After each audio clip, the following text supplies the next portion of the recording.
Halo semuanya, selamat datang di seri tutorial smart contract. Di video kali ini kita akan belajar komen. Kita akan belajar komen di dalam Solidity Smart Contract. Jadi di Solidity kita menggunakan komentar dengan standar NatSpec, yaitu Natural Specification, dan contoh penggunaan, kemudian tag-tag NatSpec, kemudian membuat dokumentasi kontrak. Oke, langsung aja buka Remis Ethereum IDE. Di sini saya sudah sediakan untuk file materi dan latihannya. Silahkan download di deskripsi ya. Oke, langsung aja. Di sini saya sudah buatkan kontrak, namanya komentar. Oke, nah untuk komentar atau komen itu sangat penting sekali ya. Tidak hanya di dalam Solidity Smart Contract, tapi di semua bahasa pemrograman. Itu sangat penting sekali untuk membuat komen di dalam kode kita. Kenapa? Karena dengan memberikan komen itu nanti bisa di-maintain ke depannya lebih mudah. Ya, karena kita kan manusia pasti akan lupa ya apa yang sudah kita tulis. Kalau masih di minggu pertama, minggu kedua, 1 bulan, 2 bulan, 3 bulan, ya itu mungkin masih agak-agak inget ya. Tapi gimana kalau sudah 1 tahun, 2 tahun, kemudian kita perlu upgrade atau update kode kita. Nah, itu pasti kalau nggak ada komentarnya akan bingung ya. Apalagi kalau variabel, function itu kan uh, kita hanya membuat sebuah nama kan. Variabel namanya apa, function nama fungsinya apa. Kemudian apalagi function ya. Kalau function di dalamnya kan ada logic yang banyak. Tapi intinya kan kita uh, tidak tahu kan kalau misalnya sekilas melihat functionnya, kalau sudah lama 1 tahun lebih. Nah, makanya komentar itu sangat penting di dalam bahasa pemrograman, tidak cuma di Solidity. Cuman kalau di Solidity ini menggunakan teknik namanya NatSpec ya. Nah, langsung aja prakteknya. Caranya, yang pertama itu ada jenis komentar single line, comment. Caranya adalah slash 2 kali. Nah, ini digunakan untuk penjelasan singkat di dalam kode biasanya. Hanya penjelasan singkat aja, 1 baris gitu. Kemudian multi-line comment, nah ini digunakan untuk penjelasan yang lebih panjang atau untuk menonaktifkan blok kode sementara.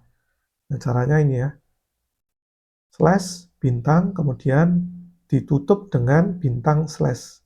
Nah, ini hati-hati kalau misalnya ini nggak ada, nah nanti semuanya malah kebaca jadi komen kodenya. Nah, kalau ini kan di bawahnya karena saya ada ya, saya kembalikan. Nah, kemudian untuk NatSpec atau Natural Specification, nah itu biasanya dimulai dengan slash 3 kali atau 3 garis miring. Bisa juga dengan seperti ini multiline ya. Slash bintang-bintang kemudian ditutup dengan seperti ini. Nah, tag yang sering digunakan itu yang pertama title, judul kontraknya apa, kemudian author, notice itu untuk penjelasan fungsi untuk user yang non-teknis, dev itu untuk penjelasan detail developer, lebih ke technical ya. Kemudian param untuk menjelaskan parameter di fungsi itu tuh parameternya apa saja. Kemudian return menjelaskan outputnya atau hasil yang dikembalikan itu apa. Nah, jadi kurang lebih seperti ini ya. Kita langsung aja ke bagian atas. Ini kan sudah ada to do yang harus kita tambahkan. Di sini kita tambahkan title, author, notice, dan dev. Oke, kita coba ya. Oke, kita buat seperti ini aja. Kemudian kita tutup langsung. Oke. Kemudian kita buat pertama di sini untuk title. Title-nya komentar dan NatSpec. Oke, kemudian add author. Nah, ini tulis nama kalian sendiri ya. Kemudian notice, tadi notice apa? Notice penjelasan fungsi untuk user yang non teknis ya. Kontrak ini menjelaskan tentang komentar dan NatSpec. Kemudian dev. Nah, ini baru yang teknikalnya.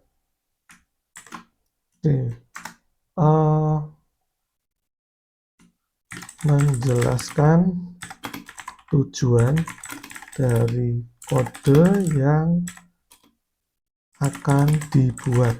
Nah, kurang lebih seperti ini ya.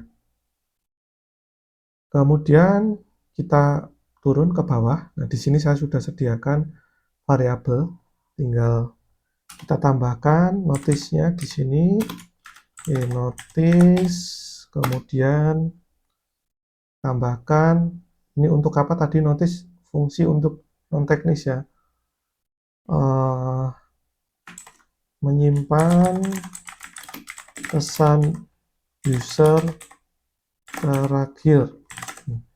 Kemudian untuk ini apa namanya, dev. Nah, ini lebih ke technical. Variabel ini public, dapat diakses oleh semua user. Nah, ini kurang lebih ya. Ya mungkin ini agak kurang teknikal, nanti kita bisa tambahkan lagi yang ada di function mungkin ya. Kalau di variabel ya terlalu sederhana karena ya udah ini variabel apa gitu. Tapi nanti bisa aja kalau ternyata variabelnya ini akan memiliki efek di variabel yang lain atau function lain gitu. Nah, itu bisa ditambahkan secara tag dev. Nah ini silakan ya teman-teman dilanjutkan untuk membuat komentarnya satu persatu, mungkin tambahkan untuk function ya. Mungkin saya akan tambahkan yang ada di set message. Notice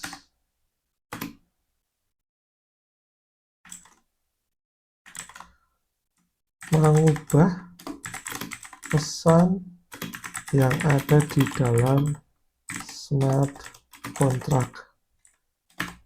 Kemudian kita coba ini dev. Fungsi ini tidak memiliki validasi string, bisa saja string panjang, hati-hati gas limit. Nah, ini ya, teknikal kurang lebih seperti ini, menjelaskan fungsinya apa dan lain-lain. Nah, ini kemudian parameter. Langsung dari AI. Nah, ini juga kalau kita membuat komentar itu juga untuk sekarang ini AI sudah berkembang sangat pesat. Nah, ini kita itu bisa menggunakan bantuan AI. Jadi sebenarnya kita nggak perlu manual benar-benar bikin dari nol untuk ini komentarnya, bahkan code-nya juga ya. Tapi ya kalau bisa kita tetap tulislah untuk code-nya supaya ya kita paham apa yang kita buat. Tapi juga kalau kalian memang sudah senior, sudah menguasai benar-benar smart contract dalam pembuatan code smart contract, itu ya nggak masalah juga. Itu bebas saja ya. Saya tidak anti AI, bahkan saya juga sering pakai, tapi pastinya kalian harus paham gitu, jangan sedikit-sedikit menggunakan AI, tapi ya kalian tutup mata. Tapi kalian harus juga ikut andil di dalamnya ya. Salah satunya mereview apa yang AI itu generate. Jangan langsung percaya aja, karena pengalaman saya AI itu kalau kita nggak benar dalam membuat instruksi itu nanti dia akan halu.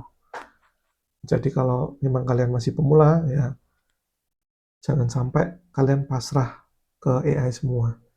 Nah, untuk pembuatan komentar itu sebenarnya kalau kita sudah punya fungsinya seperti ini, apalagi kalian nanti pakai IDE lokal seperti Cursor dan lain-lain. Nah, nanti ketika kalian mau ngetik gini, nah nanti pasti langsung muncul suggestion-nya. Ya udah, itu pakai itu biasanya ya AI-nya udah pinter bisa baca code-nya itu apa. Nah, seperti itu. Tapi untuk latihan, saya sarankan coba jangan pakai AI dulu. Kalian tulis function, comment itu sendiri. Ya, saya sarankan kalau kalian masih belajar ya, nggak apa-apa pakai AI, tapi ya jangan pasrah gitu. Nah, itu pun juga hal yang saya lakukan seperti itu. Kalau saya lagi kerja, itu biasanya ya saya pakai AI gitu. Supaya membantu lebih cepat karena ya sebenarnya saya udah tahu apa yang akan saya buat karena mungkin itu halnya repetitif dan ya mungkin cuma gitu-gitu aja supaya cepat ya pakai AI dengan prompt yang jelas dan review, kemudian hasilnya pun kadang halu perlu kita revisi sendiri. Oke, jadi seperti itu ya untuk komentar. Sebenarnya ini sangat simpel, nggak perlu kita deploy compile juga ini karena function-functionnya hanya contoh sudah kita pelajari di video-video sebelumnya. Oke, jadi itu aja teman-teman. Thank you.